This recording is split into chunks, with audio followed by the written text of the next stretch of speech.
Hey guys, welcome back to my channel. Do you ever get stuck with what to write for your caption on Instagram? Well, I'm here to give you 3 of my best caption ideas today. So it's pretty tempting when we go to Instagram to upload a photo or video and feel like the content speaks for itself, my audience. Figure it out. But unfortunately, it doesn't work that way. And to be quite honest, people love reading. And so it's a really good idea to make a very enticing caption and to bring people in emotionally so that they then consume the content. Because here's the thing, the longer they spend on your caption, the more the Instagram algorithm goes, I need to be giving your content to that person because they like it, because they spend time on it.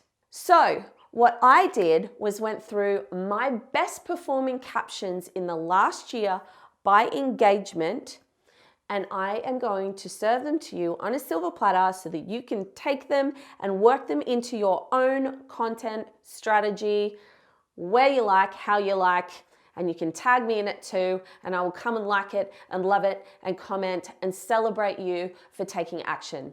So let's dive in. Okay, so we're gonna run this backwards.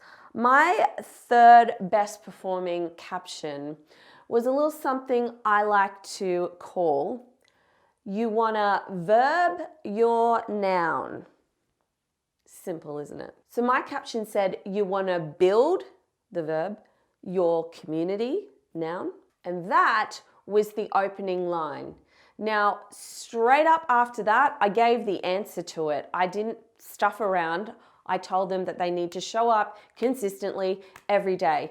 Now, a lot of you know that I like my long form captions. There's some of you that don't like to read them. I forgive you, it's fine. But for those of you who do like to read long captions, and there's a lot of you, I write a long form caption because maybe you want a little bit of extra motivation. Maybe you want a little bit of extra strategy. Maybe you want a little bit of extra step by step. And that's why I do it. So think about your industry and think about how you can simplify something down to that particular caption. So maybe you're in fitness. You want to grow your muscles quickly. Maybe you're in social media. You want to create unlimited captions. Maybe you're in nutrition.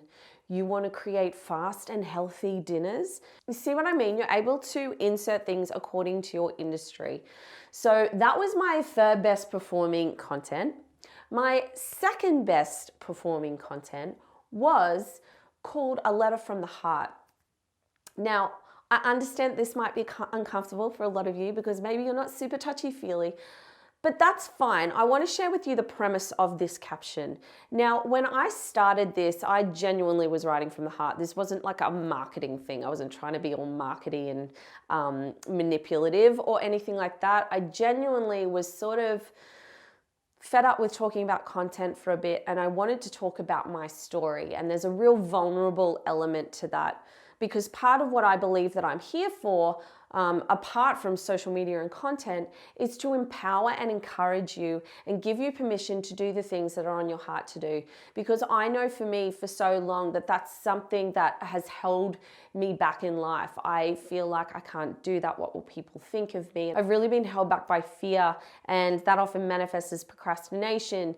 And so because that's a battle that I've fought, and I really do feel like I've overcome it in many ways, I feel like now that's a gift that I can give you guys. And so that caption for me was really about putting aside the business content for a second and being vulnerable and using my story to address that thing in me that I believe I was given to share with you. So that empowerment and that encouragement. And there's something in you, that part of your journey, you're actually able to encourage somebody else too. But you do need to sit down and just think about it and think about, you know, what is a message that's on your heart that you would like to share? And I can promise you, because you're human, there will be something there. You're not just there to share logic and reason and steps and tactics and things like that all the time. There's nothing wrong with those things. But when we're trying to connect with people, sometimes we have to really pull away from that steps and routines and this and that, and we have to be vulnerable and let people in a little bit. And sometimes that's really the key to cracking open where our audience is and how they can connect with us. So that was my second best performing piece of content. And my first bestest piece of performing content was what I called save for later.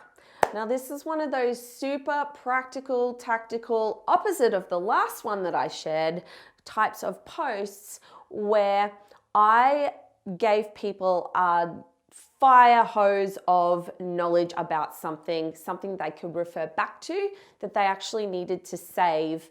And I titled it that. I put the little emojis that look like pins and I said save for later in capital letters because I knew that it would be helpful for them later. Now, interestingly, in the algorithm, saves are weighted quite heavily. So it's a really good thing to do this content over and over and over because it actually helps you become more discoverable.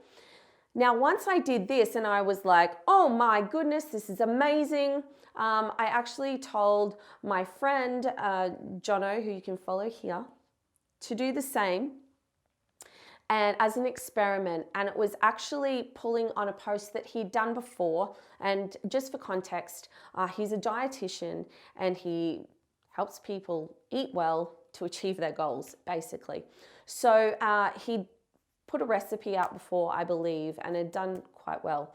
And so I suggested to him to put this into a post, the recipe, and tell people to save for later because I believe he'd done it on his stories or something. I don't know. He's going to correct me if I'm wrong. My memory is not great for detail like that. So basically my friend Jono puts out pictures of fruits and vegetables and offloads a ton of knowledge in a very funny way. You should follow him. You will enjoy his sense of humor. And he was up to carrots or something like that. And I said, why don't you make it one of those posts where you swipe across a carousel post. I'm so professional.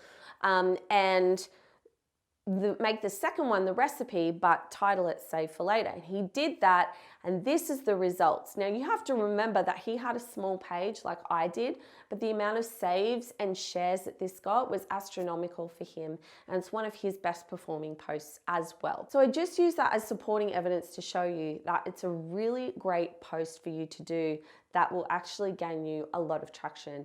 And the cool thing is when people share it as well onto their stories or wherever they share it, it's great exposure for you and it helps you grow. So if you loved those Instagram captions, make sure you pick up my Instagram growth pack below in the description. There is a link. You can download it. It's got a ton of engagement strategies, growth strategies, all that does for Instagram. Make sure you grab that. And if you liked this video, give it a thumbs up below, subscribe, do all that good stuff, and leave me a comment below and let me know if you're going to use any one of these 3 caption ideas. I would love to hear from you. As always, come and follow me over on Instagram because I love chatting with my audience there. And I will see you guys in the next video. Ciao.